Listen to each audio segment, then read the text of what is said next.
if you were to ask me 3 years ago, like, oh, you're going to get to write a murder mystery that means a lot to you because it's in the style of something that's very, very personal. You're going to get to write something that draws on classic horror, and you're also going to joke about bullshit on an official quest, I would not believe you.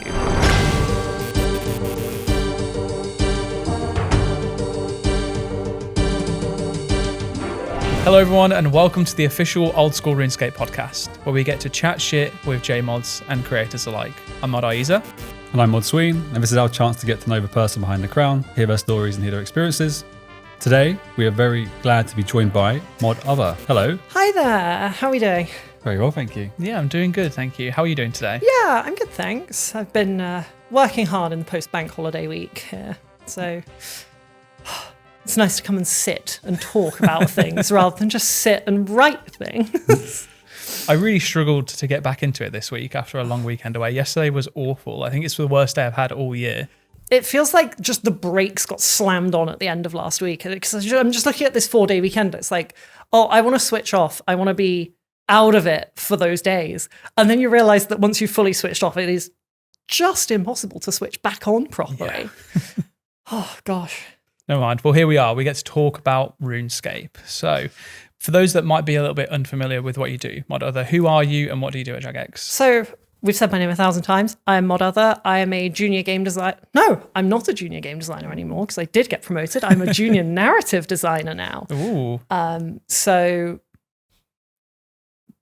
I don't know where to start. I mean, at the moment, I'm in the midst of looking at our current sort of narrative for the next 12 months.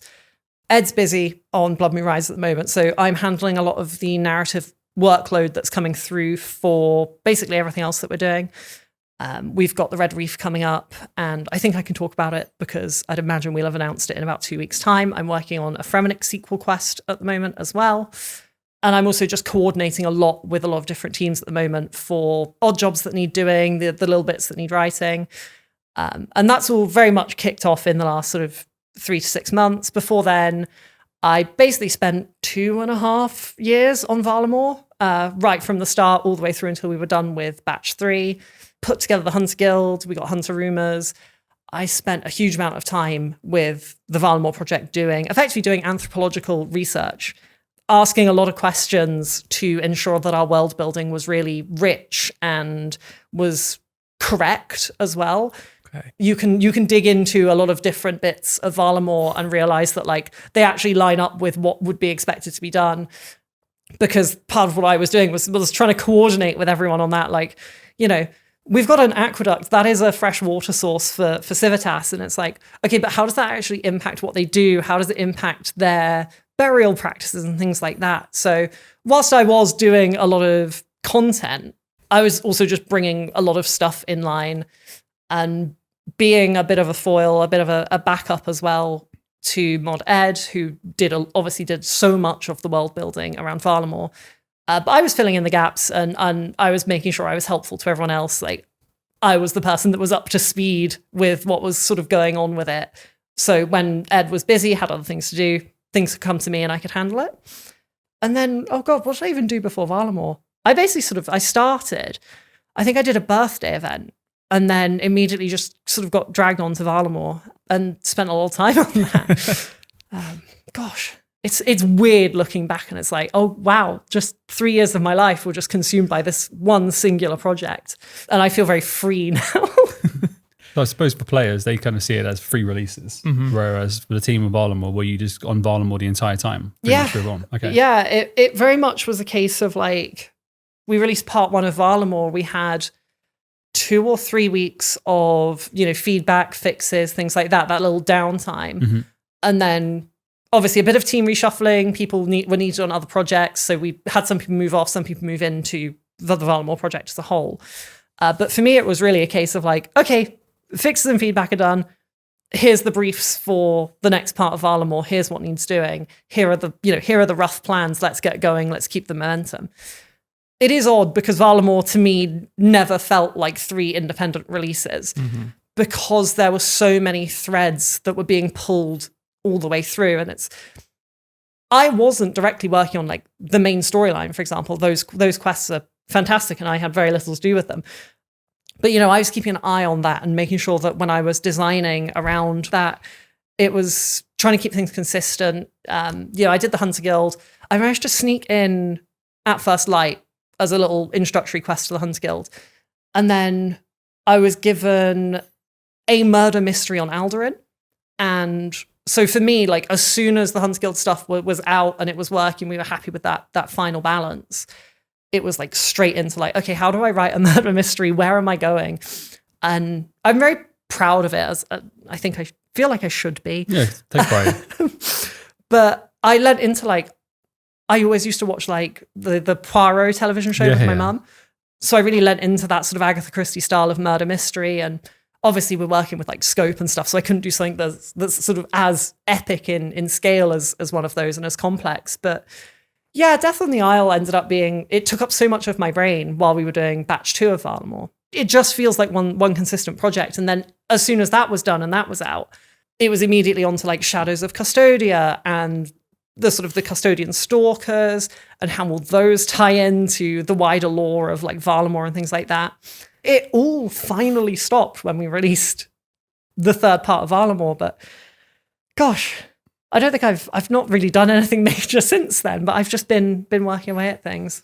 You found yourself then starting as junior game designer. You're now junior narrative. How did that transition happen? Did you kind of did you always have a want or need to be in narrative, or did it just fall upon you? So I am a writer, like first and foremost.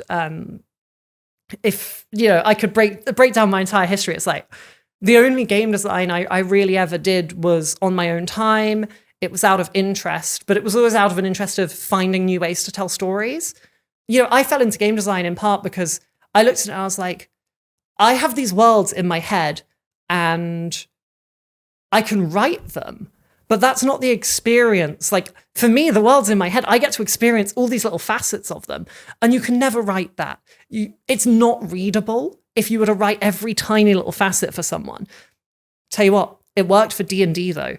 And so that's where I really got into that like mindset of like, wait, if I make people play the stories and play in those worlds, I can communicate them so much better. And I can dig into them and I can ask questions of the worlds and look for the answers. So that's how I really got my interest in like game design. But once I came out of uni, I gave myself a few months off because I spent far too long in uni and really just needed a break from everything. I didn't want any responsibilities just for a few months. And then obviously the role opened here at Jagex and I thought, I'll send in an application. I don't really have a strong game design background, but I think I have a lot I could offer. But yeah, from that point, like even in my interview and things like that, I really stress that like my angle is narrative. Okay. Whether or not it's, I spend all of my time writing quests and handling the more extraneous narrative stuff, or whether it's I do general game design, but my own personal leaning is towards like narratively rich designs and things like that. That was more flexible, but it's always been the angle, right? Is that I end up in narrative design, and I've always loved RuneScape's quests. And then suddenly it's like, oh, I could write RuneScape's quests, and now I do write RuneScape's quests, and it's very joyous, actually, all in all. Despite it will always be stressful, there will always be things that need doing, but those times where you just get to sit and you've written something and it's all come together in game and it's just like, yeah, it's all worth it at that point. And then other people play your quests and then they enjoy them. Or Reddit gets covered in bullshit jokes. And that does happen. that has happened. And I think if you were to ask me 3 years ago, like, oh, you're going to get to write a murder mystery that means a lot to you because it's in the style of something that's very, very personal. You're going to get to write something that draws on classic horror, and you're also going to joke about Bulk official quest. I would not believe you at like that variety of writing that I've done. It just always has those surprises, which is just really great. I really appreciate the insight. Ordinarily, like to understand people's history of RuneScape. You mentioned you always loved RuneScape's quests. When did you first start playing? How did you find RuneScape? I'm going to get banned. I was like 7 or 8. It's not old enough. You're meant to be 13. I was 11. A friend of mine in primary school was just like, oh, I play this thing. You should give it a try. Check it out. I fell in love instantly. And I couldn't say exactly what it was. I think around that time I was playing. That was around the time I was getting into like Lineage as well as an MMO, and I do like MMOs where the gameplay is just a little crunchier and there's a little bit more friction to it. And even RuneScape in 2000 and would have been about 2006, because I remember being really excited and really ready for Summoning to come out. It had that bit of friction where it's like I'm overcoming challenges when I'm playing this game, which is something that just that hooks me. Like if a game is going to challenge me and say, you can do this, but we're not going to make it easy, I'm in. And I think RuneScape did that to me and never let go. I've taken breaks. We all take breaks. I dropped it for a few years here and there. This odd 2-year window when I was at uni where it was just like, I just forgot RuneScape existed somehow. I don't know how, because like when Old School came out, I was like immediately back on it. But yeah, there was just this window where I dropped it. But other than that, I've just been playing for 20 years now. Feels ridiculous to say. Yeah, it sure does. Mine, mid-2004, I made my account. I can't even remember the year that I made my account. I should really check that up. Yeah.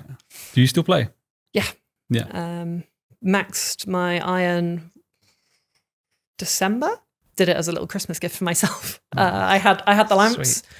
And I said, it was Christmas Eve, I think. And maybe the day before, actually, because I think I was traveling to see my parents for Christmas. But I was there and I was like, you know what? I'm just going to max. I'm going to do it and have it done. Like, and at Christmas, I can, maybe there's an element where it's like a little bit sad that I was like, oh, this is actually something really nice for me at Christmas that I can have a max cape. Yeah. But like, it was exciting because after all these years, like all of the different grinds, all the different training methods, playing RuneScape that wasn't Old School and having all the different skills to train as well. And I've not maxed on RuneScape yet, but it's in the backlog. One for next Christmas. That might be a push, but I might go for it. I just was like, oh my God, it's finally here. I found that the maxing journey, it made me fall in love with so much more of the game than anything else that I've done. Like, I made my Iron as a hardcore to give it a shot. Bless my poor little ADHD brain. I zoned out when I was thieving cakes and lost the hardcore status. Oh no. Yeah. Very, very horrible way for it to go. But I just said, you know what? These kind of things, they're going to happen. I'm going to keep going. Don't need to be a hardcore. It was just for fun. And I was like, what if I get a quest cape? Quest cape was always like, that was the goal for me. When I was young, it was always like, oh, I really want that quest cape. I got to do all the quests. And then I made my Iron, things like that. And it's like, could I do a quest cape with all these restrictions without being able to buy stuff and really accelerate myself? I've got to work it out. Did that. And I was like, okay, but the diary cape's actually not that far off. So, you do the stuff for the diary cape and then suddenly you've got the diary cape and it's like, is it really that far to max? And then crafting lavas looks at you for like 30 hours and you're like, maybe it is quite far to max. But yeah, I just fell in love with so much more of the game and really tried so many different training methods. And I love efficiency. I will always strive to be able to do the most efficient thing. But I won't always sit and be like, I'm going to do the efficient. Sometimes I'll just be like, I want to try this. I want to do this other training method that I've not actually touched because I was too busy doing the efficient thing and skipped past it. There's such a richness in just stuff to do. Mm-hmm. But yeah, no, I do play. I do play regularly. Now that you've maxed, what are your goals now on Old School? Oh, I need to get a bludgeon. I am being absolutely bullied by Abyssal Sire at the moment. And not dropping many unsireds. No, I had 1 in 500.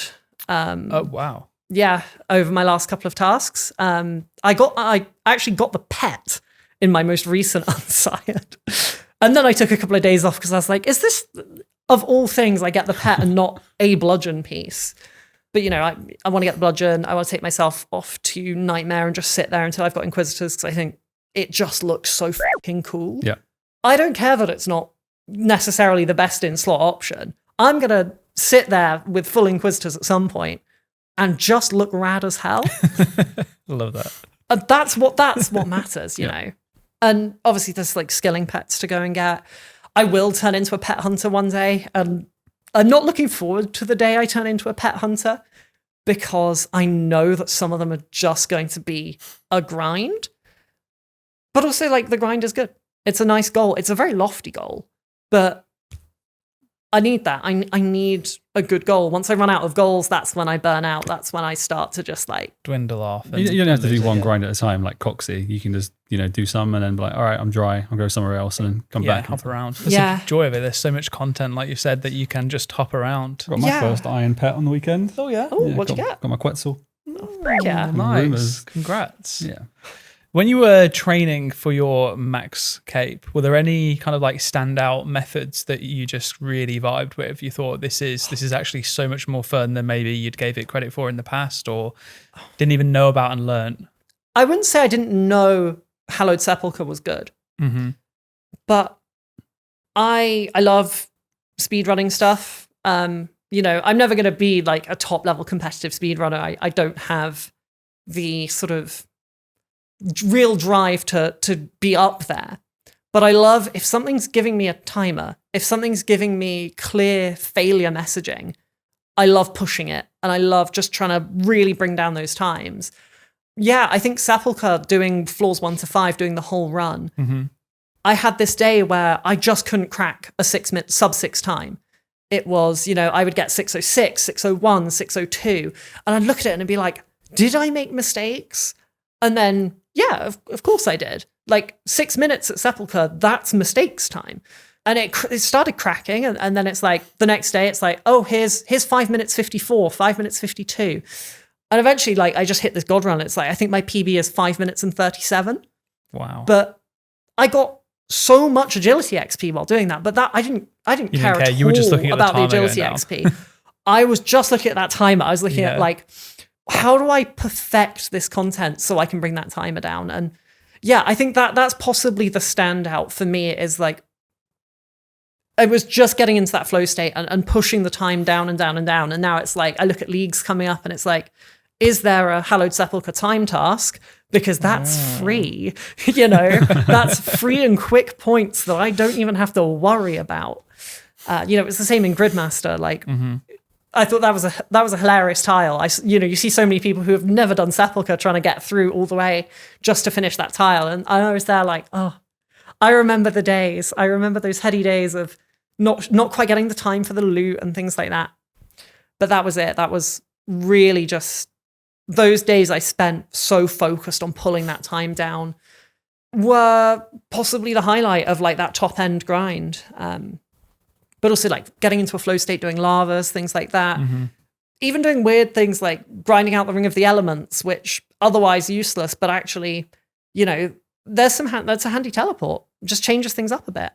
As I say, I fell in love with so much of the game on doing those grinds. And, I think that a lot of people might even benefit. They might enjoy looking at grinds differently as well. Like for me, it's always about looking at things differently. Sometimes it is raw. It's XP per hour. How do I minimize the time doing this?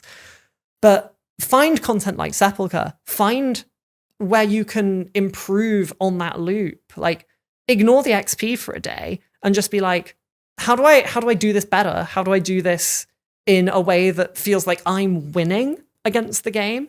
Which actually leads me straight into something else. I'm just going to go. It taught me a lot about my own commitment and my own drive, because Old School is a game where like you just have to be more stubborn than it.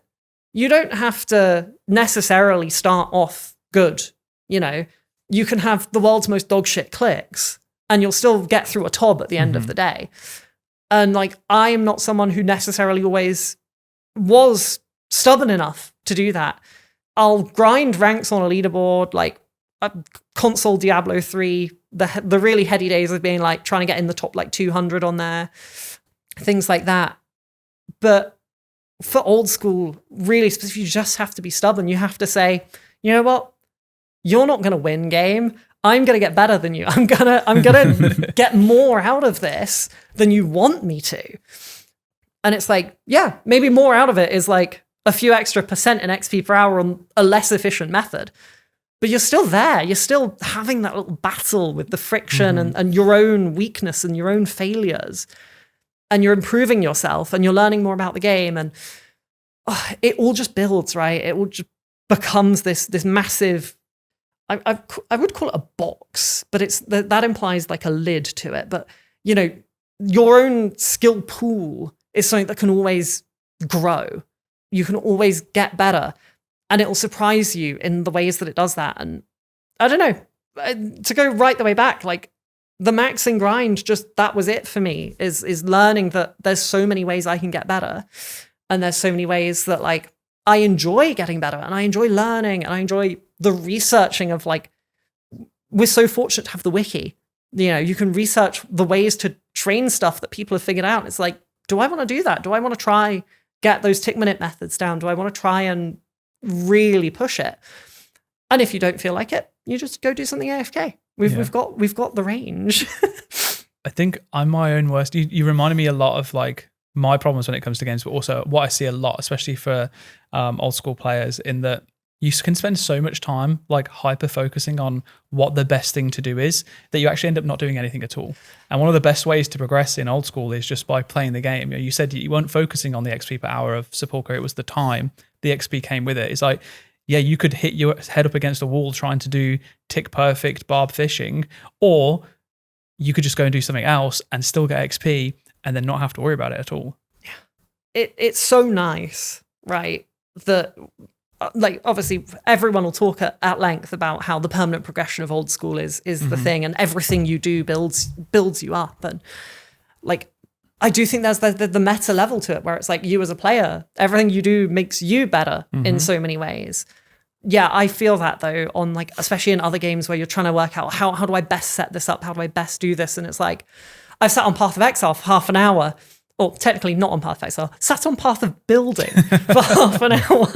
And it's like, have I run a map? Have I got any drops? Have I got any ground loot to pick up? I'm so bad at that with Path of Exile. It is actually terrifying how bad I am at it. It's like, oh, I really want to get this currency. I'm trying to figure out what the best Scarab setup is, what the best map is to farm with it, what the best potential changes. I'm like, I could have just run 10 maps in that time and been done with it. Yeah, you might have just got lucky in that time. It is what it is. But sometimes you do need to sit there. You need to refine that. Like, it's a skill, isn't it? Being able to sit there and be like, okay, how do I squeeze 1% more out of it? Again, Path of Exile is a great example, because there are so many percentage-based increases that you swap a skill point and it's like, oh, there's 10% more DPS. And maybe you're sacrificing something. Maybe you then need to rework something. But there's that huge, huge bigger picture where everything ties together. And it's just like, your brain itself is benefiting from doing this. You know, you are, as a person, growing and looking at these problem-solving skills that you're gaining. But you're also sort of internalizing more and more the chain effect of things. And it's like, you change one thing and the next and the next and the next. And eventually, at the end of the day, you've got the outcome you want. But I think I love feeling like I can walk away from a game and just get on with the rest of my life. But like, I'm better, you know, I'm just better. Back to like narrative design and stuff. I'd love to know, with Ed and his role, how much kind of does Ed set like a vision for a project and then you kind of follow and fill in the pieces? Or is Ed just like firmly locked away in Vampirium whilst you're let loose to do anything else? So Ed is a really good guiding hand for me at the moment. He is providing a lot of input on the briefs that I'm being given. And obviously I say obviously, he is reviewing what I'm proposing, but it's a guiding hand. It's not an iron fist. Yep. And I hope he doesn't listen to this and think, damn, I need more of an iron fist. That does sound like it. But, you know, he lets me have a lot of wiggle room. He obviously is so much more aware of the grand scheme of things, where we're going narratively, what we might want to talk about, what we shouldn't talk about. But I'm happy to have those, they're guardrails, you know, and I've not really come up against them very much.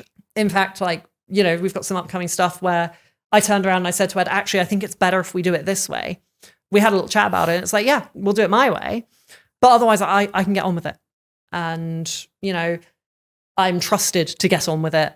and it takes work off of his plate, I think I would hope it feels like I'm taking work off of his plate, certainly.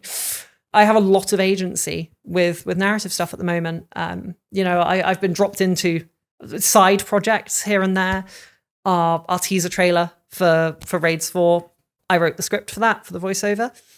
That was very much just dumped on me. I just got a surprise message from, I think it was from Mod Acorn, who was just like, "Oh, Mod Other, I've put you forwards for writing the script for the Raids trailer. I hope that's okay." And it's like, it's fine, it's okay. And at that point, it's like, oh, okay, so I now need to learn what the f*** are we doing for Raids 4? What is the thematic? Where is it? How are players getting in there and interacting with it? And who are our main characters and this and that? But, I was just let loose for that. I personally really like the trailer. I think the trailer went down really well. It did. Yeah. Fantastic trailer. We had the chess collaboration, chess.com. Mm-hmm. That also, I was very much just sort of dropped in to write the text lines for the NPCs that players were coming up against. And, for example, that went through a review with Ed.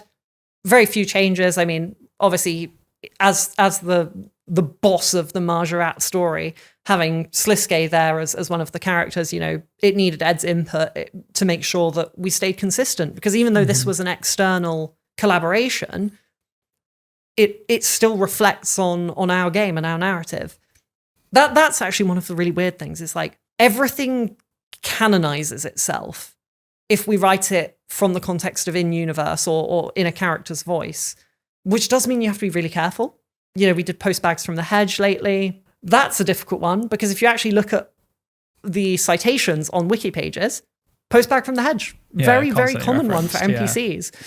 Yeah. And it does add this level of pressure, but it's pressure that makes me work better. I just get to use my agency to write effectively. I get given the guardrails. I get pointed in the right direction. 99% of the time, I don't come across any real issues with that. And otherwise, it's basically like, I will go to Mod Ed and I will say, does this make sense? Is there anything else you think we want to talk about while we're here? Are we good to go? I'll go and write it. He'll review the dialogue again. It'll go into the game and off it goes.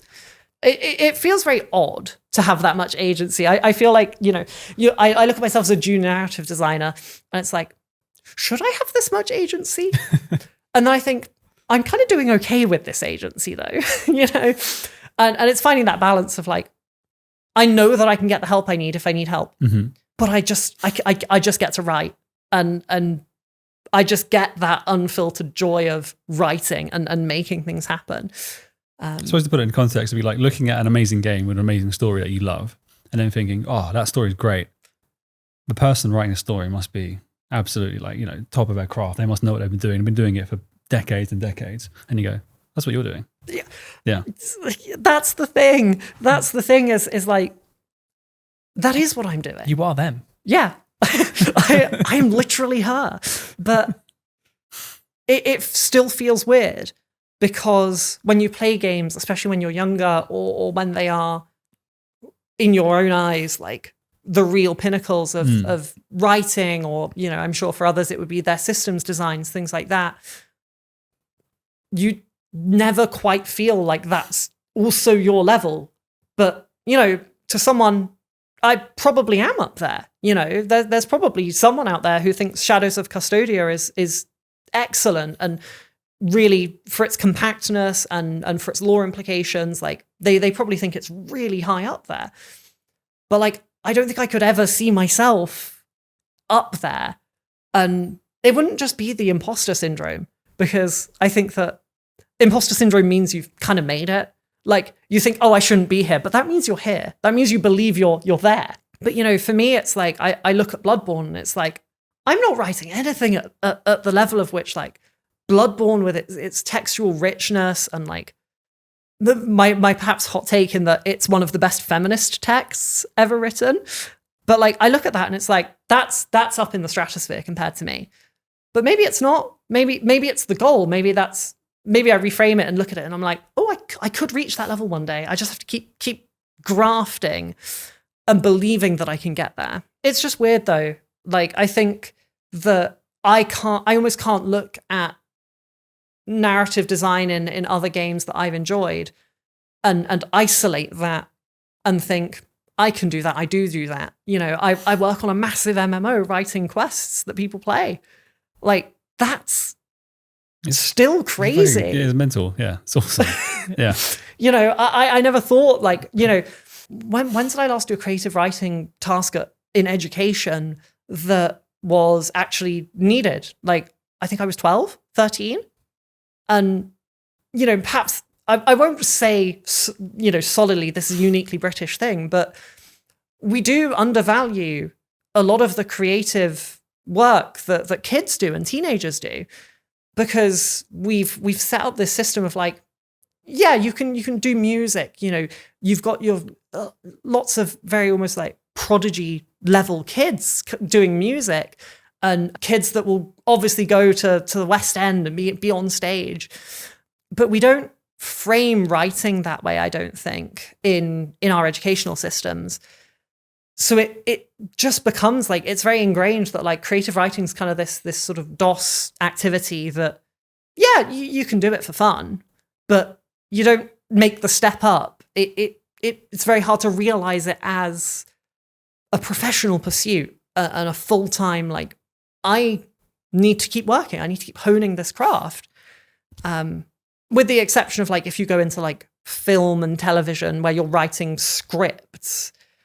But yeah, I don't know. I feel like there's a lot of almost cultural baggage for me where it's like, I know that I write as a job. I get paid to write.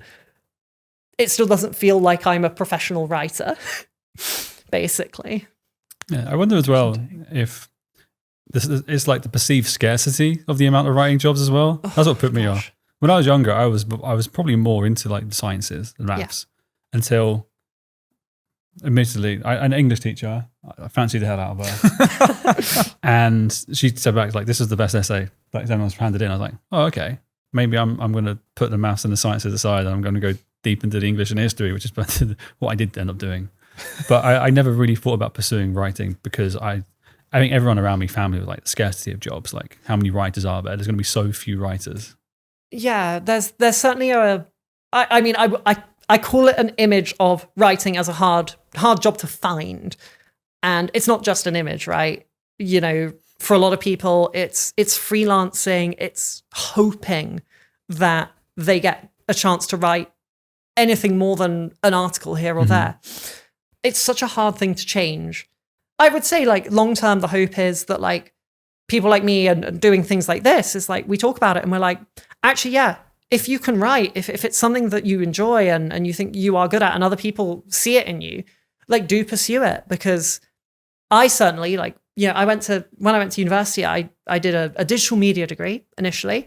I wanted to do astrophysics. And then I was like, I don't like being in a lab. Like, if I could have done a degree entirely of theoretical physics, I would have been happy, but I didn't want to do lab work. So I was like, okay, what's something completely different with a little creative edge? So, you know, I studied film. I've studied how social media can be used to organize sort of political movements, things like that. I figured, I'm not done learning. Went and did a human sciences degree after that.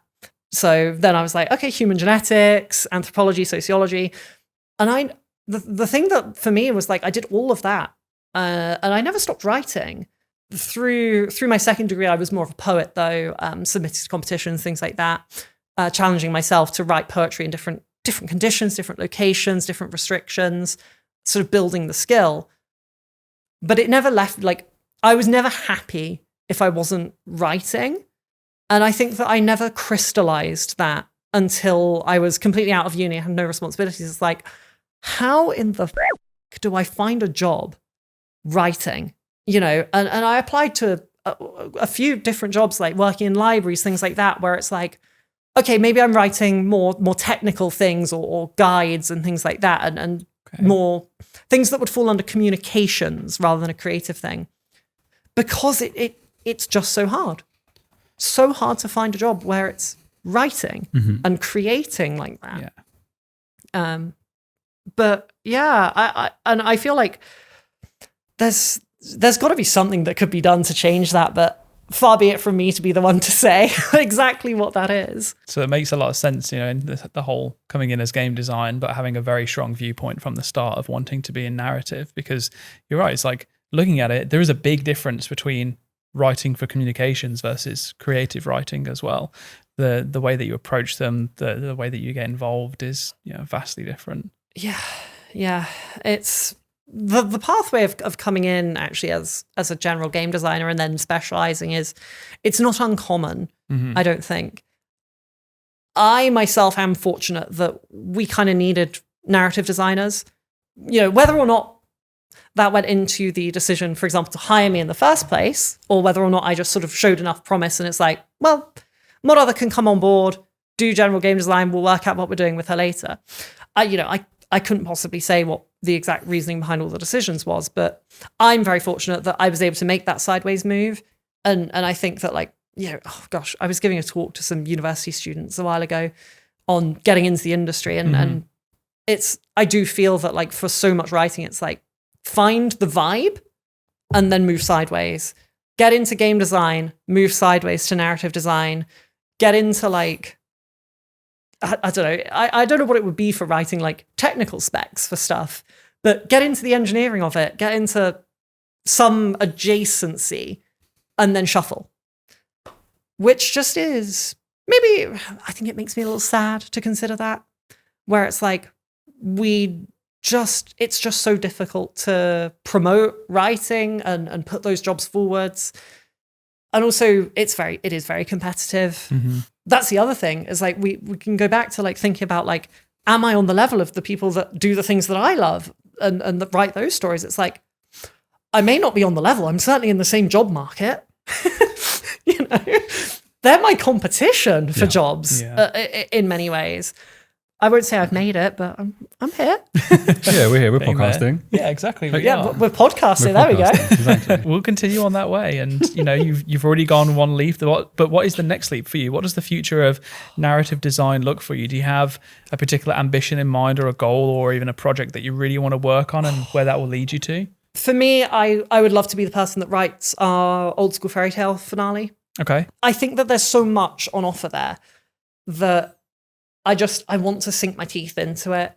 It's meaty, but it already has that structure to it. It already sort of, we already have that narrative pathway. But I think that's it for me is I want to progress. I don't want to just randomly show up and it's like, here's a Grandmaster quest. And all I've done is 20-minute medium level quests. I do want to progress. I want to, I would say build that reputation. I don't really care. People don't have to know that I wrote the quests that I've written. That doesn't matter to me. What matters is that they enjoy them. And to do that, to really build on that is I need to go step by step. I need to pick up something that's a little bigger. I've only done standalone stuff so far, with the sort of side exception that a lot of the Shadows of Custodia lore ties into the Strangler and things like that. But, I need to write a sequel to something. I need to move up to that, really work on understanding where a story is coming from and do that. And then move up into a big, a showpiece quest, where it's we're doing a release and the release is the quest. I have Mod Ed to look up to on that, who's done such fantastic work. But that is, the goal is not to almost do the same as Ed. We are very different writers. We have different voices. And I do think that is a huge strength for both for me, but also for us as a team, is that if I can raise my level, if I can bring myself up, all of a sudden we can strategize and we can say, we want something big, but that falls into Mod Other's kind of wheelhouse. So let's give it to her. Let's let her do that. And then we'll put Ed on something else that's in his wheelhouse. And long term, I just want to be writing is the thing. And if I ever stop writing, something's wrong. Check in on me because that's a problem. But yeah, I'm looking at fairy tale. I laid some groundwork with the Hunter Guild for some future stuff there. I'll probably pick that up in a game jam. it's just about going up those steps for me. It's about not getting comfortable where I am, but it's also about not just skipping up and up and up. Take my time, make sure that I'm solid, make sure I'm good, improve my processes. I've built a tool that lets me write all my dialogue, and then click of a couple buttons, it's converted and I can copy and paste it into our code. Things like that, where it's just like, yeah, actually I write enough that I want a time save that, instead of just doing all of that specific code formatting, I automate it. Just do that. Nice. And that's the kind of stuff that's what I want to pursue, is just like not just being a better writer, but being a writer that builds tools and processes and gets other people writing. Because I just like the idea that I write and no one else does is a nightmare to me, because that's not productive. I could probably cover everything that needs doing if I just only wrote all day, every day. But then no one else is writing. No one else is experiencing the joys that I get. I don't get to share that. And fewer voices as well. Exactly. It's nice to have a variety. And I think there's so many talented people in the old school team with so many amazing ideas, and perhaps they do just need to be shown or given the tools to save time, and then they can devote more time to it too. Exactly. And it's like, I want to be someone, like, my goal is to be someone who someone just messaged me and is like, I have this idea. I've written a really rough draft. Can you help me build on it? I want to be someone who is always going to say yes to that kind of request, because that's who I am. It's like, I want to share the joys of this world that I live in with the people around me. Combine that with a bit of upskilling, to make it corporately viable or something, that's upskilling other people and other writers coming through. If I ever see them as a competition to myself in a way that is negative, I have failed. I've failed myself on that one, because other writers should excite me. I shouldn't get upset. I shouldn't feel like I'm under threat, exactly threatened. Like, no. I should be excited, because that's a new voice, that's a new perspective, it's a new style coming through, and I can learn, I can grow. So yeah, I don't know. The future does not have a clear target other than like fairy tale finale, please. Like, let me at it. But yeah, I just want to keep writing, basically. Okay. I really love the answer. It was actually really good. You say no clear part there, but I think you made it very clear in terms of what at least your intents are. You've talked a lot about just wanting to continue writing, but I know even, from working really closely with Ed, that it's not always just a case of only writing. Would you, if you were given the chance, completely stop all things game design and only write, or is there a part of you that still really enjoys and wants to do little bits like you write your own quest? Is there a part of you that really wants to design and develop a part of that quest too? It's so difficult for me in that if I am writing for a game, I want to be designing with it. It's something I'm working to improve in myself as well, is like, how does the gameplay fit the narrative? How does it all come together? How do the players get through it? How am I serving the players that don't give a shit about narrative? And how am I serving the players that want to read every line that's been written? I don't think I would give up that split, because I think that it's just part of the process for me now. Is like, I'm writing for a game, so I need to think about the game. I need to do the design around it. And it's an interactive narrative. And if you're writing something interactive without thinking about the interactivity and not practicing that side of it, I don't know. I think you're doing a worse job. I don't think you're serving the people that engage with your stories very well. Others may disagree, Others may think, yeah, I'd love to write it and just hand it to a developer that will code it all into our game and it'll ship. But I think it's the magic of old school, is that everything is hands-on. You don't get to sit there and listen to a narrative be told to you. You've got to click through or hold spacebar through... It never happens. through the dialogue boxes, and you've got to make those decisions and explore those dialogue trees. And I don't know, there's just so much depth there. There's such a richness to that narrative that I don't think I would ever sacrifice that. I would accept that there's times that I can't write because I need to implement, and I need to design and I need to be involved in discussions about, what are we doing to fix X, Y, and Z? because like I still have those ideas. The player in me is adoring the fact that I can sit in those discussions and contribute and push the game to be better separately to the narrative. And when they collide, I'm it's a dream for winning. Me. Yeah. Okay. Yeah. I really can't complain. It's good to know. I think old school must be very specific and unique in that sense that, if you were to consider yourself a full-time narrative designer, well, in old school terms, that's not just writing narrative. It will always be a mixture of the two. And maybe there's a world in where that doesn't happen, but I just don't see it. Whereas, you mentioned Bloodborne, for example. I don't know if it's the case. I'm just going to make an assumption here that whoever's writing the narrative for that is probably very focused purely on narrative and isn't necessarily getting involved in the design of the game. And similarly for other titles out there, I'd be really curious to know, actually, if there is anyone listening that is also a narrative designer, do you design things in the game as well? Do you code? Do you develop? Let us know. Yeah, please let us know. I'd be fascinated to just hear from anyone that does do the writing and almost like I'd rather hear from people that don't do any of the implementation. The people that almost like, of course, I trust everyone that I work with to implement my designs if they get them. Mm-hmm. But the idea that like you write something and that is yours, you have that ownership, but you don't have potentially you're not trained to implement or look at the implementation, look at the code. Like you have to give it away. Yeah. And like maybe I'm selfish, maybe I don't want to give it away. I've written this is mine, but like I think that implementing, designing the gameplay around it as well gives you ownership and responsibility for it. Mm-hmm. And it really, it does amp the risk. Like if it doesn't land well, you've done so much of that legwork, and unfortunately, it's not paid off. Sometimes that does happen, but when it lands well, and it's like, yeah, I saw this through.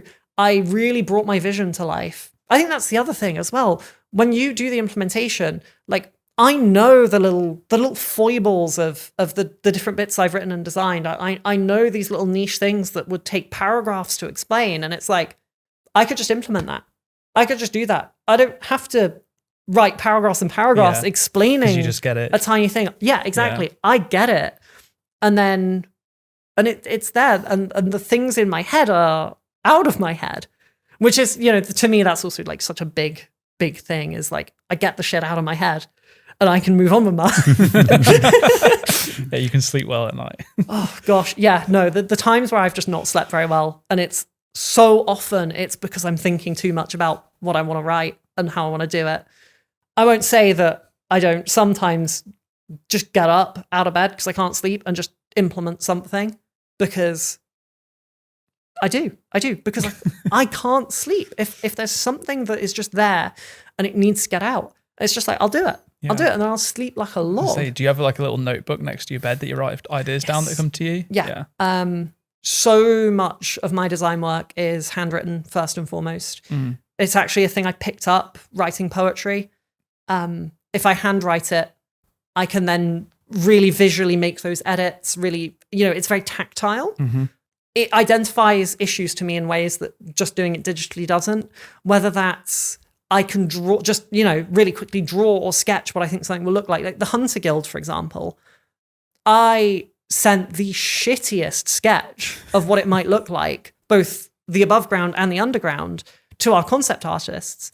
But actually, it does look. Unfortunately, I don't have it with me, but otherwise I'd like show it to the camera. Them? Yeah. Could you send them to us? Yeah. I'll dig them out. Okay, then it'll be great. We can add them when we publish this. Yeah. But I made shitty sketches of how it might look and how players might move through the space. And who knows? I mean, the artists will know. I could go and ask them, but who knows how useful that is for communicating the design, the thoughts. Sure. But I made it. It took seconds, because I already had a pen in my hand. I already had a notebook, and it visualized it, and I was able to, the positions of the hunters in the downstairs of the Hunter Guild. I shuffled them based from my original design because I was like, wait, the player can't easily path from the entrance to where they want to go. So let's shuffle it. Let's rotate it. Mm-hmm. And it's weird things like that I think really are only achievable with physical handwritten notes.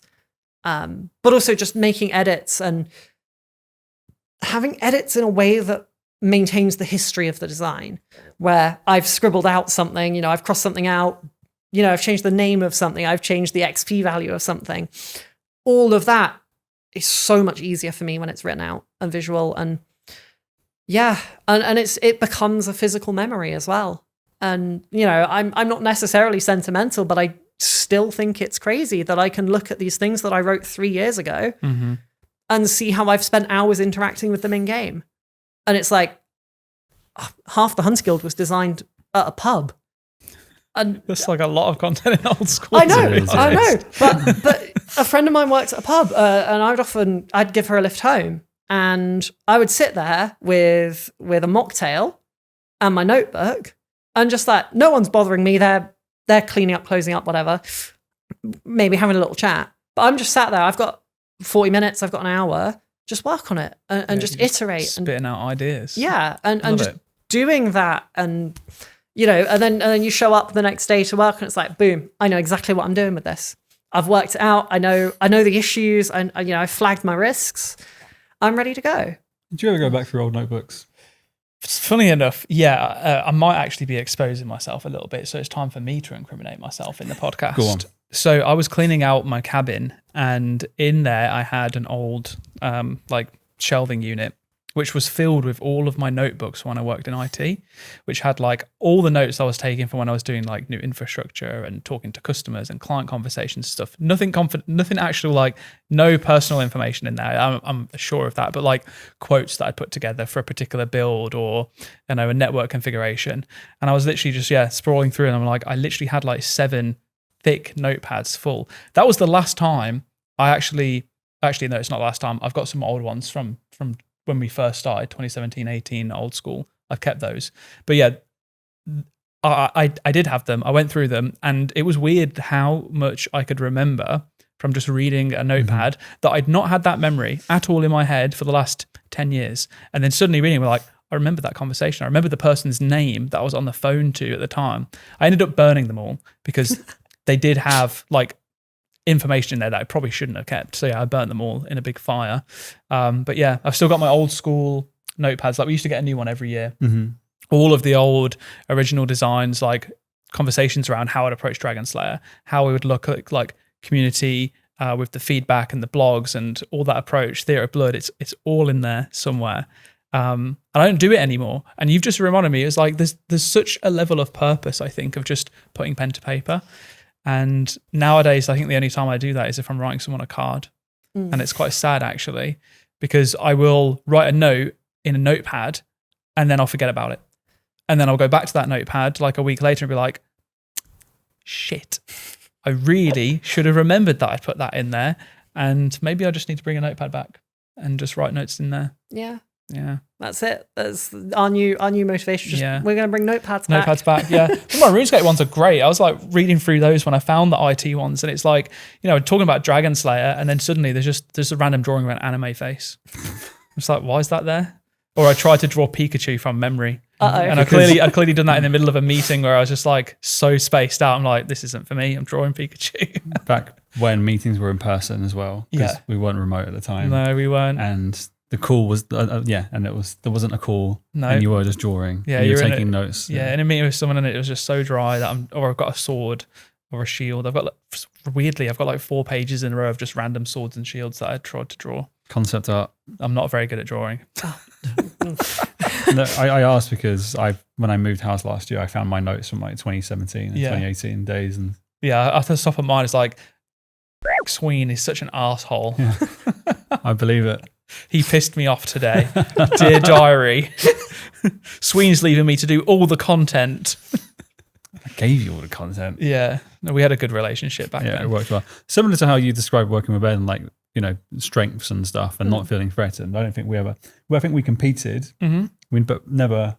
I think we've identified our strengths and we're like, okay, well, let's just play to those. Yeah. You're more of a corporate shill. And I just want to do things for the players. That's the strengths. That's bollocks. Is it though? Yeah, it is. Absolutely is. Yeah. But I would like to ask, you've kind of referenced Bloodborne, are there any other kind of like standout or any sources of inspiration you look to and you're like, I want to be able to write like that? God. So let me think. Very recently, I picked up Citizen Sleeper, which is space sci-fi, sort of cyberpunky role-playing game. You know, your day-to-day, you effectively roll dice at the start of the day and then spend them is the core concept.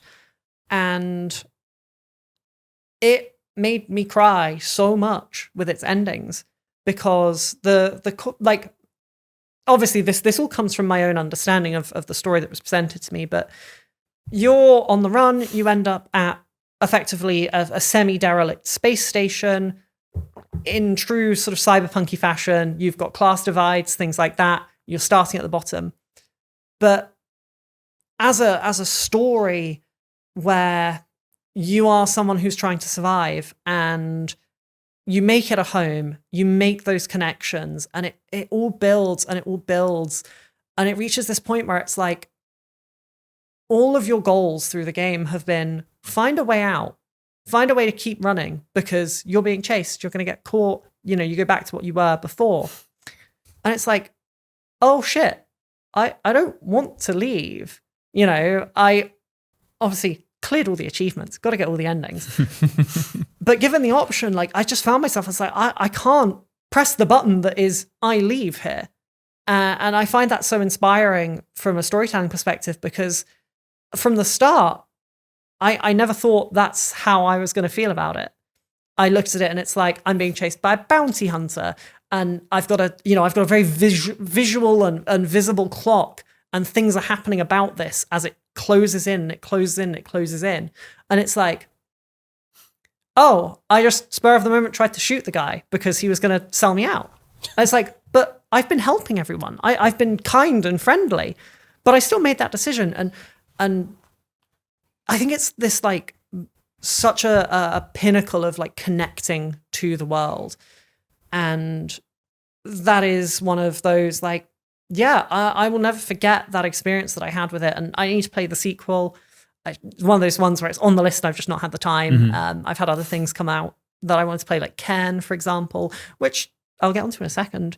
But writing those stories where you don't necessarily know what you're getting into to begin with, and you never want to leave at the end because you've like the NPCs are rich and the world itself is like you've had an impact on it. I think is a big one. Is like any game I've played where it's like you have an impact on the world, but you're not the hero.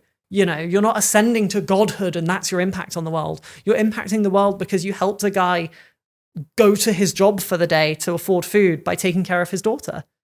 And like, I made that decision. You know, I sacrificed part of my energy, my resource to just help a guy. And it's those smaller person stories that I think that really grab me. Those are the kind of things that like I want to be writing as well. Like, I don't want an NPC to be I want them to be functional. I want them to work. It's just broken in the corner. I don't want them to be reducible to a faceless blob.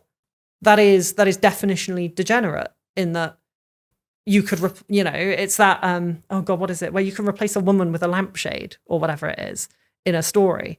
And like I want the NPC to matter. I want it to be meaningful that this NPC has certain traits or holds a certain position. Have purpose. Yeah. And a purpose. And what we're interacting with is that rather than you click on them to advance the quest. You still do that. You're still doing that. But you're doing that because it's their story. Any games like that, I feel like I should have a much longer list where we're actually jumping into my brain, but that's where I connect. I mean, it was a big thing for me in Baldur's Gate 3 as well. Slightly different because you do that sort of ascension to real heroism and things like that. But as much as, she is God's favorite princess, she's my favorite princess. Shadowheart. Yes. But for me, like, I was so compelled because she's so beautifully written as a character where it's like, yeah, I'm making decisions that may cost me to help her because I'm seeing the pain, I'm seeing who she is. And it's like, yeah, shit, I'm getting some cool loot and a very powerful party member out of it, sure. But like, she could be useless. I mean, she kind of is at times. One day she'll hit something. But you know, that's what really pulls me in, is where it's just like the characters are doing a thing, they're existing, they're real. And then of course, like that hilariously, that contrast, because obviously you asked me I was just thinking Bloodborne's very kind of like all about lore implications and environmental storytelling compared to what you described. Yeah. That then is the second side of it, where it's like Bloodborne does have a few of those character stories, especially if you look at the DLC characters and really pull it all together. But for me, like Bloodborne, that is the world. The world is the character in that. There's so much going on with it. And we are, you know, the player character in Bloodborne is fundamentally irrelevant at the end of the day. It doesn't matter who they are. What matters is the way they're impacting the people they're interacting with. I'm also just compelled by weird monster.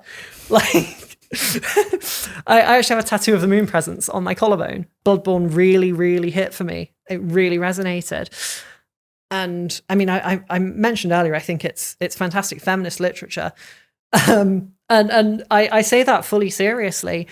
Bloodborne, for example, really gets me because you break down the themes and the stories, and there's things like Bloodborne does, intentionally or not, touch on sort of the horrors of the potential horror, I will say, of femininity, of womanhood and motherhood. Yes, because it's a horror game and things like that.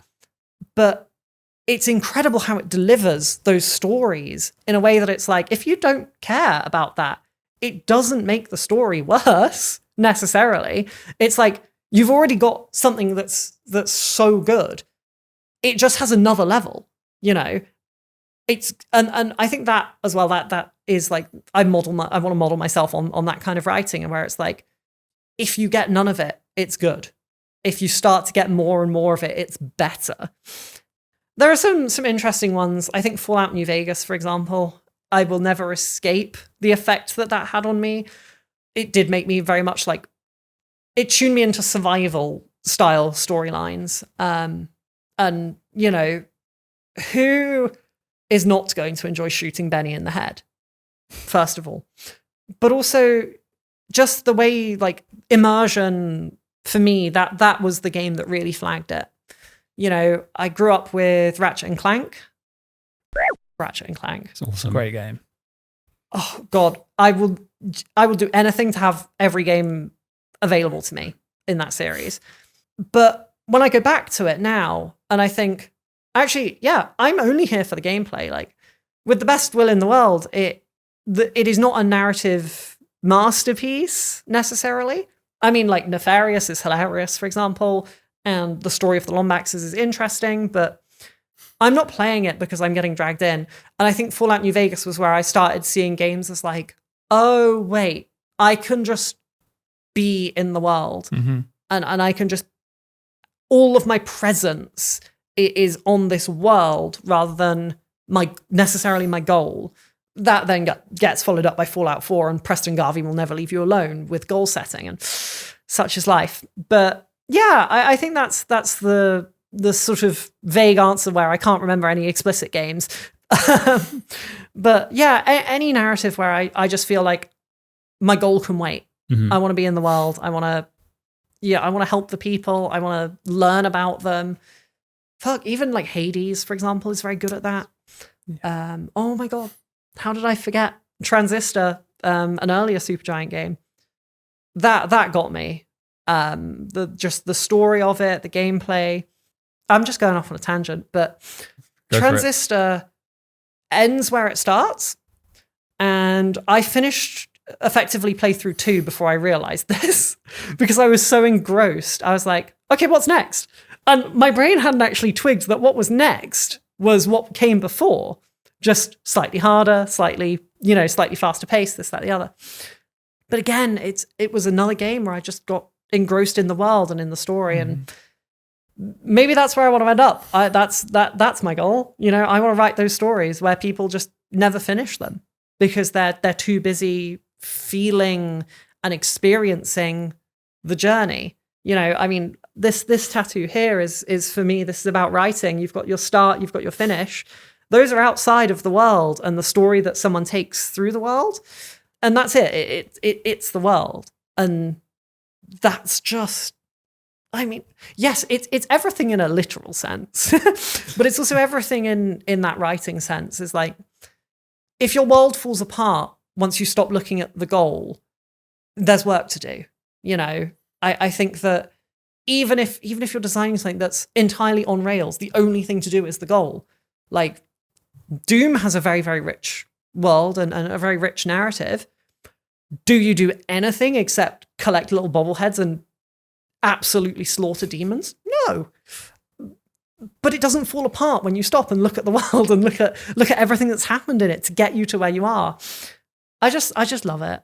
I really, anything where you see that care and that attention put in away from the critical path, like, boom, I'm in. I'll give that game a shot. If it exists, I'll go for it. I think this is a great segue into one of your regular questions. But before that, let me thinking, when we publish these podcasts, we should maybe accompany it with like a Desert Island Discs or like a this dev says you should play or you should listen to type thing. Ooh, that could be quite fun. Yeah, I like that actually. I do like that. I do have one more serious question though before we go on to the, even though it would be perfect because we are talking about worlds and stuff and we'll get there. But I'm curious to know from everything that's been said today, it's like there's a lot of thought that goes into a lot of the things that you do. And I wonder if there's anything in particular that you feel is maybe something that the players who are playing through the game, maybe, I don't want to say don't appreciate because I think that's too much of a negative connotation, but maybe don't realize is happening, or something that is a little bit underserved, something that you do that might surprise them when it comes to narrative work and the design that you do. I think like what you mentioned earlier, the anthropological looking to Varlamore and like the effect of aqueduct on like farming and burial culture, things like that. Yeah, and it's exactly that kind of thing where it's like, obviously I chair our fortnightly narrative sort of syncing and catching up and discussing sessions. And sometimes we do spend an hour, 2 hours, we'll just think like, what does this decision that an artist has made in a grey box mean? How can we use that? And it doesn't turn into gameplay all the time. But I will go back to Varlamore. The prayer training method, the libation bowl, was, I was given, the instruction was, we need a new training method for prayer because at the moment, it's basically go to the wilderness unless you're a hardcore Ironman. I did that for the first time yesterday. Actually, I got so tilted at the wilderness that I was like, all right, Varlamore prayer OSRS, and I learned to do it yesterday for the first time. Nice. Sorry to interrupt. Yeah, no. That's sort of my inspiration for it was my own slight tiltedness at losing bones in the wilderness. Like, you accept the cost and you're still coming out ahead, but you sometimes you just want the security of it. But that very much was like, on the surface, it looks like, it's thematic, like wine and libation sacrifice just was a thing that was done in ancient Rome. But it came from a position of like, I don't have a clue how we're going to add a new training method for prayer, because you already bury bones, you already grind them at the ectofuntus, you already sacrifice them at an altar. Like, where do we fit in something new? Where do we fit in something that's novel and different and interesting? And I thought, okay, we are, Varlamore, we're sort of half Roman, half sort of Central American. I leant into the Roman thing, obviously libation. There were so many layers of like, okay, how does this actually fit with them? Where does it go? Why do they do it? Things like that. Those, like, asking those almost like anthropological questions where it's like, if this existed and I was looking at it, like, what would I ask about it? Is like, okay, yeah, why are they blessing bones and breaking them down? Well, because you want to sacrifice something you feel is positive to your god. You don't want to say, this is my crap, take it. That doesn't convey that sort of respect that someone might have for their god. So you bless the item, you put in the effort, you do that. And you break it down so it fits in the bowl, and you bring wine because wine is luxurious. I mean, potentially not in our game, it's like 2 GP from Fortunato, but wine is luxurious. So like, okay, bones, blessing, wine, how does it all come together? I know about libation, like the classics, a huge interest of mine. And it's like, okay, how does this become a training method? And I thought, what about front loading all of front load the effort of blessing the bones, breaking them down, doing that cycle, and effectively having these side-by-side cycles of like prepping all of your bones, prepping your wines, then doing all of your training. Because that gives you the dopamine of like higher XP rates, because you could passively get the prayer XP through doing the process, and your XP per hour would look much, much lower, and it would feel less satisfying. But also like there's this whole other layer of it though, and I'm pretty sure it'll be in my notebook somewhere, but where it's like what we wanted was interconnectivity in Varlamore. So the bone shards, then all of a sudden it's like, how are bones blessed? Well, we've got Ralos and Renewal, sort of the very sun and moon imagery and connections. It's like, oh, well, bones that have been exposed to the sun-kissed bones, for example, are just blessed in Varlamore. That is their belief, that is their understanding. And I think that, like, as you say, we can't say it's not appreciated by players. But it's one of those where it's like, it is invisible. There are so many invisible layers of like intent. Intent and purpose and meaning behind so many narrative things that it's like, I'm gonna be real. It will be boring as to sit and read an in-game book explaining all of this. And it's told to you through doing the activity. And, it kind of goes back to what I was saying about like, it should be good if you don't understand it, and then better if you do. It's the same. The prayer training in Varlamore is good. It's solid.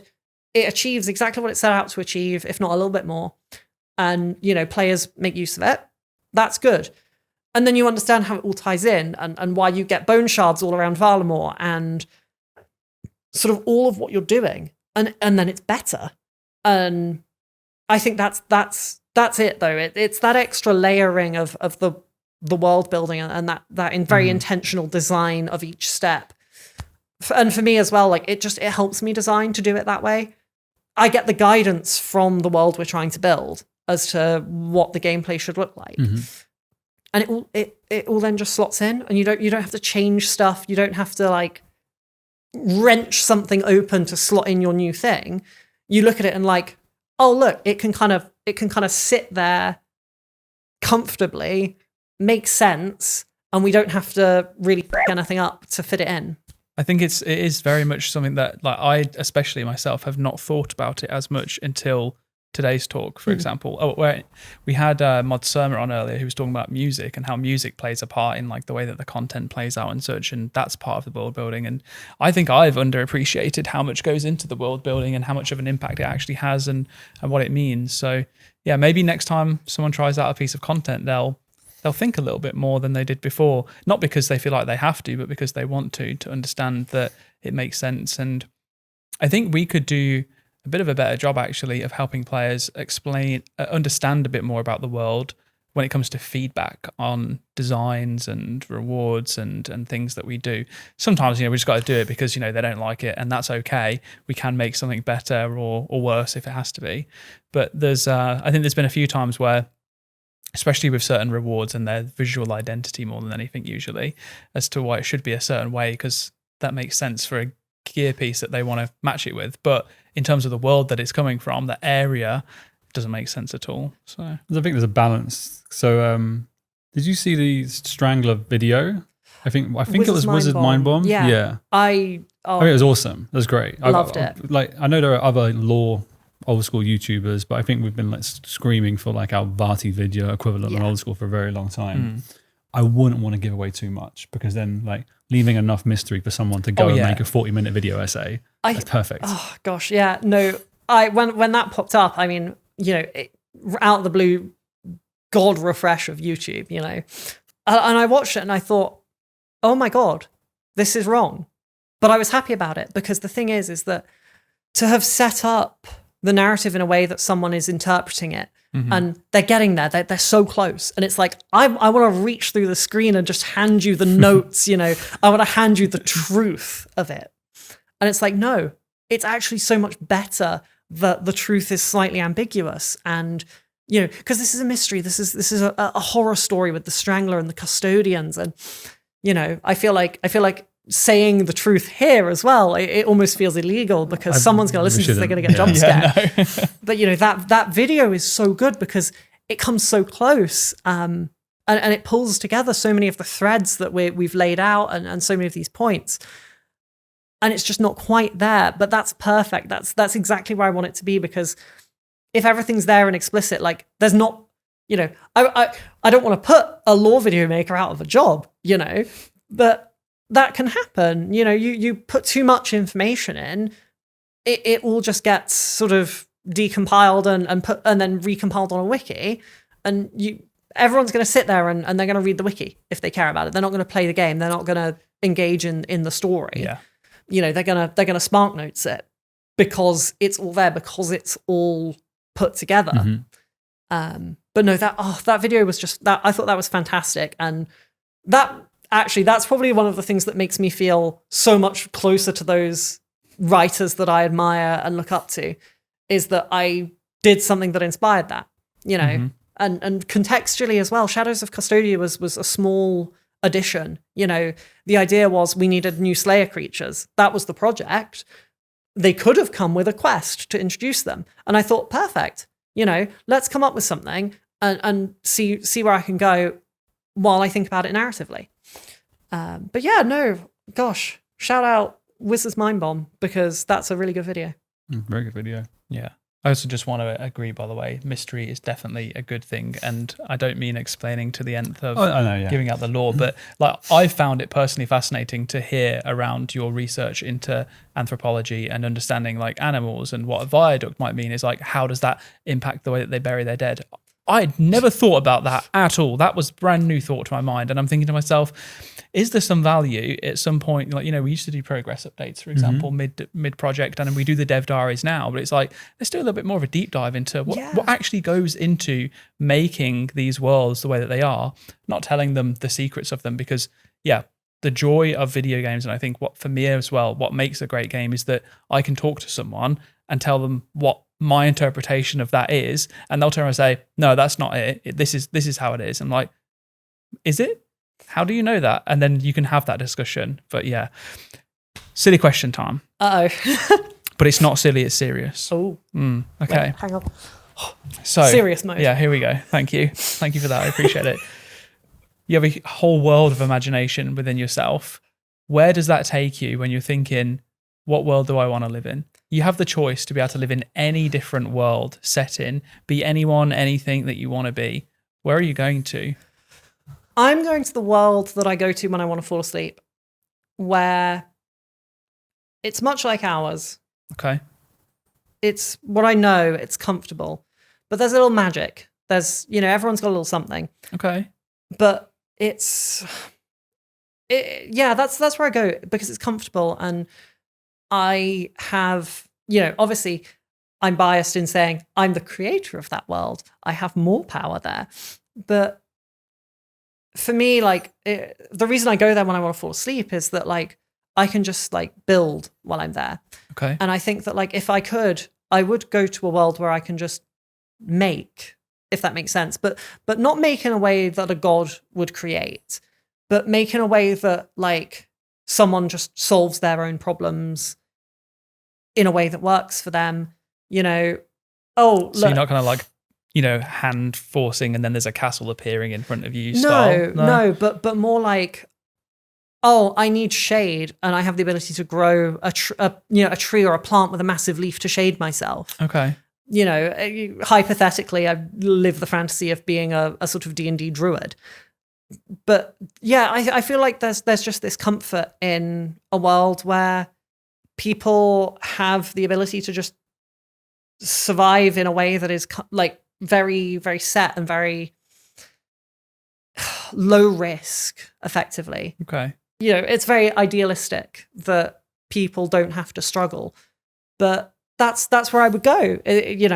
People don't have to struggle, and where people can just be themselves and get by in life and do the things that bring them joy and really let them thrive as a person. Alternatively, make me a big evil wizard in a tower. Like, it's 50-50. That's a very big contrast. It's 50-50. Like, I will flatten the kingdom. Yeah. Or I will make a happy little plant that gives me shade on a sunny day. Yeah, and we have lie in ideal peace land or evil wizard kingdom. Yeah. Absolutely no in between. I either need to be causing chaos or creating peace. Okay. There's going to be a point in the future where these two worlds are going to collide and you're going to have to fight yourself.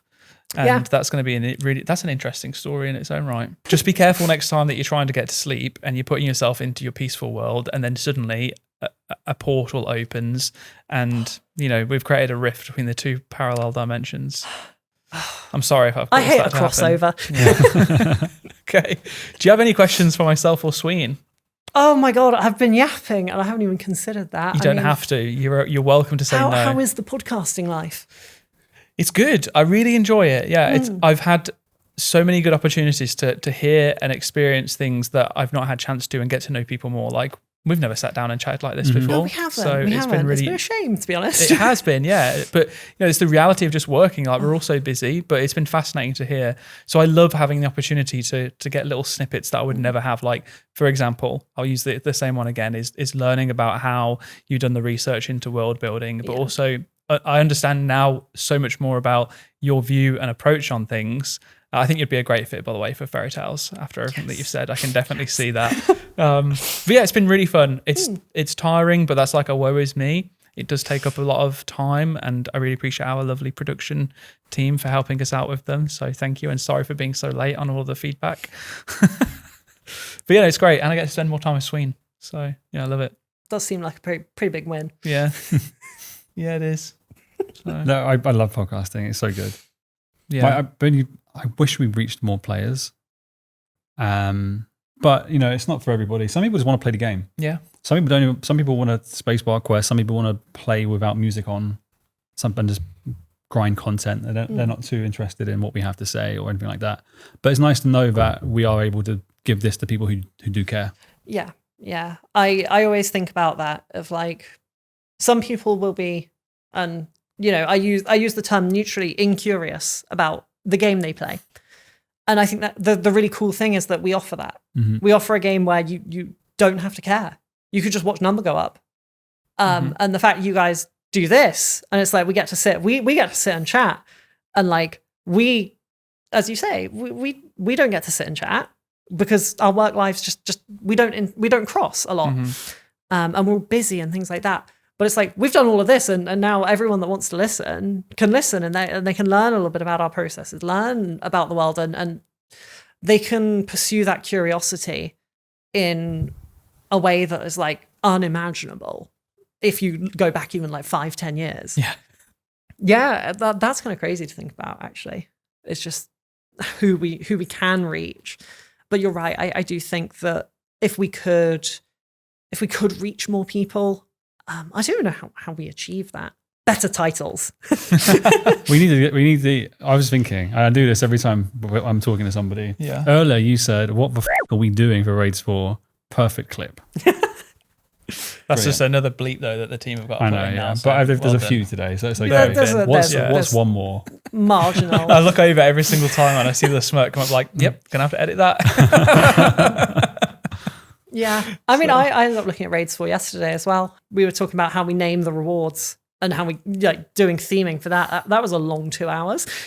That's another part of narrative design. It's like, yeah, we've got rewards designed, but what are they called? Where do they come from? Like, it goes into like, how do we put things in front of the players as well? As it's like, we mentioned the visual identity mattering for some things. Like, that's the kind of stuff that the narrative designers are working out. That's what I was doing yesterday, is like, what makes the rewards make sense in the world? Like, it will be someone else's job to balance it and to slot it where it needs to go and give it the drop rate that it deserves, this, that, the other. But it appears to have been my job to work out, like, what's it actually called? Where does it come from? What does it mean? Why is it in Fred? It's such a joy though, like getting that. Sorry, I was meant to be asking you questions. I just found like another thing to talk about. I'm going to just say though, can we have a little bit more consideration over item names that are easier to pronounce, because I struggle so hard with some of them. Yeah. I think we're moving away from like Big Macs at least. What have we got? I mean, we've got confliction gauntlets is not very complicated. Yeah, no, those ones have been more simple, but there's some names in there. I mean, yeah, Varlamore did introduce a lot of like interesting named things, but even before then, like something it sounds stupid, but like the Blade of Saeldor, until you realize that it's like pronounced like that, you could be like Saeldor, Salador. I don't know. There's so many different things. Still don't know necessarily the correct pronunciations for a lot of our stuff in Tyrannin. If that's even correct, I'm doubting myself now. See, I would have said Tyranwin as well. See, there's so many. I mean, Elven lands are probably the hardest, though, right? They always have been. It's very Welsh inspired, isn't it? Mm-hmm. Yeah. Well, there's one. Let's all learn Welsh. We'll help bring Welsh back, which is a great start. And more importantly, we'll be able to understand how to pronounce all the things in the Elven lands. Oh, by the way, don't take what I said as serious. Keep on making names that make sense. I'll just get better at learning how to pronounce them. Yeah. Or we have a pronunciation guideline that's given to us. Maybe you can give us a workshop every time there's a new release. To be honest, that's actually something that with Varlamore, I feel like we could have and should have done better there. We should have prepped everyone that was going to be talking about a lot of the stuff. Like, these are the pronunciations that we think are as correct as can be, because we are working with ancient cultures, but we are working with other cultures and other languages, and I think that there's a lot we could do to prepare everyone that talks about them to talk about them correctly and give them that respect, because I'm going off on one again.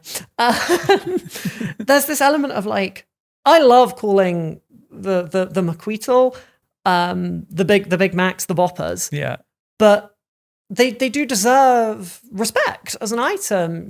Someone's done put the time in to design them. The artists have gone in, the animators have gone in, and like, we should be able to pronounce their names. We should be able to talk about them comfortably and smoothly and swiftly, and not reduce them initially to jokes. And I think we do ourselves a disservice. We do players a disservice. We do the cultures a disservice.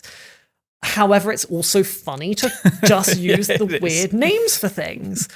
And most cultures would almost certainly have given slang names to the things they're using too. Yeah.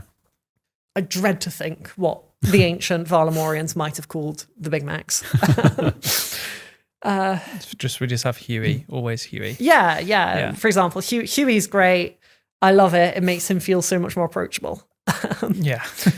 It reminds me of the boys a little much, but such is life. But great show though, so perhaps I shall enter spoiler zone. If we look north, if we look to the Fremeniks, things like that, we're looking at like Norse pronunciations for things. Like, fortunately, we've got people in the team we can lean on to get the pronunciations of things correct. But that's something we can look at, we can work on, we can make sure everyone is prepared to talk about them without butchering the name of a boss or an item that's upcoming. I would really appreciate that personally, especially when it comes to live stream stuff, because it is a struggle, and I will have to often be like, "Can you please just tell me?" But yeah, no, I do think that's just one of those little improvements that we can do. And I really don't think it's even going to take much work for people other than practicing, so you don't cock it up on a live stream. Brilliant. Okay, well, I think we can probably wrap it up there. But there's definitely more for us to talk about, especially when it comes to narrative. And it has been fascinating to listen to you, Mod Other. Thank you so much for spending the time to talk to us. We'll definitely look to get you back again. Maybe when you've had chance to work on fairy tales. Who knows? the fairy tale special edition podcast. Well, that's all I'll say. But thank you for having me and asking very insightful questions and letting me yap a little bit. I often need to get the gears need to start turning, and then the good stuff comes out. You've been awesome. No, it's been a fantastic experience, and I've not looked at how long we've been going. I dread to think what time it is right now.